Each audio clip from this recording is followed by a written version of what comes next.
Right now, reach over and tickle yourself. Go on, dig your fingers into your own ribs, the exact spot that makes you scream when someone else does it, and nothing. No squirm, no laugh, no reflex you can't control. Your own fingers on your own most ticklish spot, and your body just shrugs. Now, picture a friend doing the same thing, same fingers, same ribs, and you'd be on the floor, same touch, same spot, completely different result. So, what changed? Nothing about the touch changed. The only thing that changed is who did it, and that tiny difference hides one of the strangest facts about being alive. There is one thing you physically cannot do to your own body. You can pinch yourself, you can scratch yourself, you can hurt yourself, but you cannot tickle yourself, no matter how hard you try. And almost nobody stops to ask why. Think about how weird that is. Your hand knows how to do it, your skin can feel it, your brain knows what tickling is. All the parts work. They just refuse to work together when you're the one in charge. It's like your body has one secret rule written deep inside that you're not allowed to break. And once you see that rule, you start seeing it everywhere. Here's the first clue. It's hiding in plain sight. When something touches you out of nowhere, you flinch. A bug lands on your neck. A drop of cold water hits your back. You jump before you even think. But when you touch your own neck, nothing happens. You don't flinch at your own hand. You scratch your arm 100 times a day and never once notice it. Why doesn't your own touch ever surprise you? Because somehow, your brain always knows it's coming. And that's the thread we're going to pull, because it goes deeper than you'd ever guess. Try this. Wave your hand in front of your face. The room stays still. Your hand moves, but the world behind it doesn't jump around. Now gently push on the side of your eye with your finger, carefully. Suddenly the whole room seems to wobble. Same eye, same picture landing on it. But one feels steady and one feels like an earthquake. The difference? When your eye moves on its own, your brain expected it. When your finger pushes it, your brain didn't. So your brain isn't just feeling the world, it's guessing what's about to happen, a split second before it does. It runs a constant little forecast of your own body. And here's the part that's easy to miss. That forecast doesn't just predict, it edits. You can catch it doing this, right now. You blink maybe 15, 20 times a minute. Each blink drops a curtain of black over your eyes for a fraction of a second. But you never see the dark. The world never flickers. It just stays on, smooth and bright, all day. Your brain is deleting the blackout before it reaches you. It knew the blink was coming, so it painted over the gap. You've been watching a film with thousands of missing frames, and you've never noticed a single one.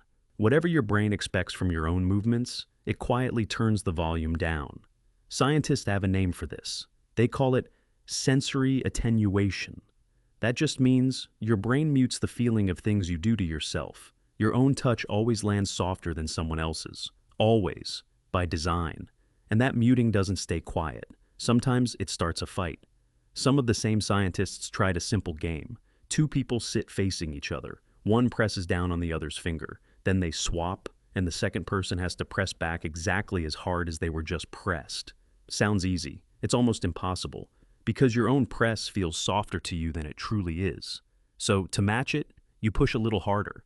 The other person feels that harder push at full volume, and pushes back harder still. Round after round, it climbs. A feather-light tap becomes a real shove in a handful of turns. Nobody is cheating. Everyone swears they are only matching, but every brain is quietly turning down its own force, so the touches keep growing on their own. It's the very same rule that stops you tickling yourself. Only here you can watch it turn a gentle game into a small war. And that's the secret rule. That's why you can't tickle yourself. When you reach for your own ribs, your brain has already seen it coming. It's already turned down the volume. By the time your fingers land, there's no surprise left. And tickling runs entirely on surprise. But knowing the rule isn't the same as knowing where it comes from. So scientists went looking for the part of the brain that writes it. And they found a strong suspect, a small lump at the back of your head, tucked under everything else. It's called the cerebellum. For a long time we thought it just handled balance and smooth movement. But it does something stranger than that. Every time you decide to move, your brain sends the command to your muscles. And it seems to send a copy of that command to the cerebellum.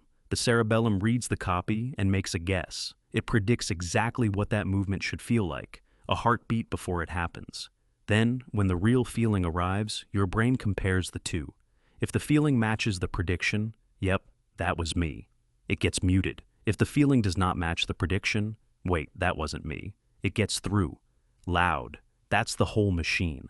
A tiny forecaster, checking your every move against what you expected to feel. And it runs all day, completely silent, and you have never once felt it working. But how would anyone ever prove a thing like that? In the late 1990s, a team of researchers in London set out to test it. Sarah Jane Blakemore, Daniel Wolpert, and Chris Frith. And they did something clever. If your brain mutes touch because it can predict it, then break the prediction, and the mute should fail. So they built a machine. You hold a little lever in one hand, you move it, and a soft foam piece reaches over and strokes the palm of your other hand. You're causing the touch, so your brain predicts it. So it feels boring, not ticklish at all. Then they changed one thing. They added a tiny delay. You move the lever now, and the touch arrives a fraction of a second later, a small gap, less than a third of a second. Your brain still made its prediction, but the touch showed up late. The forecast didn't match. And suddenly, people felt it. The same soft stroke from their own hand started to feel ticklish. For a moment, with the help of a machine, a person could almost tickle themselves, just by slipping a tiny gap between the doing and the feeling. And time wasn't the only way to break the spell. They tried bending the touch in space too. You move the lever straight ahead, but the foam arm strokes your palm off at an angle, a little to one side of where your brain aimed. Same trick. Your forecast said here. The touch landed over there. And again, the ticklish feeling leaked back in. The further they twisted the direction away from your aim, the more it tickled. Time or space, it made no difference. Miss the prediction by a hair, and your own hand starts to feel like someone else's. That's how tight this thing is. Your brain's forecast is so precise that a fraction of a second of lateness is enough to fool it. And that should make you a little uneasy, because it means the line between me and not me isn't out in the world. It's a guess. A prediction your brain is making thousands of times a day about what should feel like you. And here's the part that lingers. What if that guess goes wrong? For most of us, the forecast is rock solid. Your touch feels like your touch. Your movements feel like yours. But that machinery can slip. And when it does, the results are haunting. There's a condition, it can show up in schizophrenia, where a person feels their own actions aren't really theirs, where it seems like some outside force is moving their hand or putting thoughts in their head. And researchers notice something strange about some of these people. They can tickle themselves. Sit with that for a second. The one thing the rest of us simply cannot do, they can.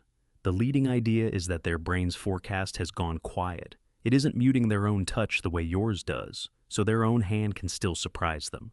And if your own hand can surprise you, then in a way, your own hand stops feeling like yours. It turns out that one boring fact, you can't tickle yourself, sits right next to one of the deepest questions in all of neuroscience. How does a brain know which thoughts and movements belong to it? The same little prediction that ruins self-tickling might be part of what holds your whole sense of self together. So that's the answer to the question we started with. You can't tickle yourself because your brain sees it coming. It runs a forecast of your every move, mutes whatever it predicts, and tickling needs surprise. And you can never, ever surprise yourself. But I have to be honest with you, because that's only half the mystery. We can explain why you can't tickle yourself. We're much shakier on why you're ticklish at all. Think about it. Why does a light touch on your ribs make you laugh? Laughing doesn't protect you. It doesn't push the hand away. And why is it tied to a specific feeling, half nice, half unbearable, that you can't switch off?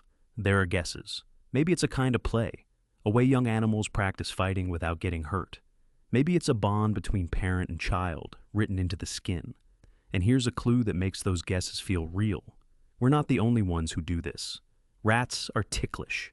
In the 1990s, a scientist named Jaak Panksepp started tickling rats in his lab, and the young ones seemed to love it. They made tiny, high-pitched chirps, too high for us to hear without special equipment. Sounds that showed up during play, not fear. When he stopped, they chased his hand for more. They'd come running back to the spot where the tickling happened. It looked for all the world like laughter. And it's not just rats. Tickle a young chimp or a gorilla, and you get a breathy, panting sound, the ape version of a giggle. Our closest relatives laugh when you tickle them, in almost the same spots you do. So tickling isn't some random human glitch. It's old, far older than us. It shows up in animals that live in groups, raise their young up close, and play, which fits both guesses at once. A rehearsal for play fighting and a bond between parent and child, spoken through the skin before a baby knows a single word. And yet, even with all of that, nobody has fully nailed it down. Why we evolved to be ticklish and why it makes us laugh is still genuinely open, which leaves you in a funny place. We can build a machine to break the rule. We can find the exact lump of brain that enforces it. We can connect it to the deepest puzzles of the mind, and we still can't fully say why this strange little reflex exists in the first place. So go ahead, reach over and try one more time.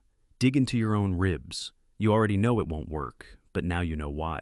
Somewhere behind your eyes, a tiny forecaster just watched your hand, predicted the touch, and turned the volume down, a split second before you even felt it. It's been doing that your whole life, and it never once asked if you wanted it to.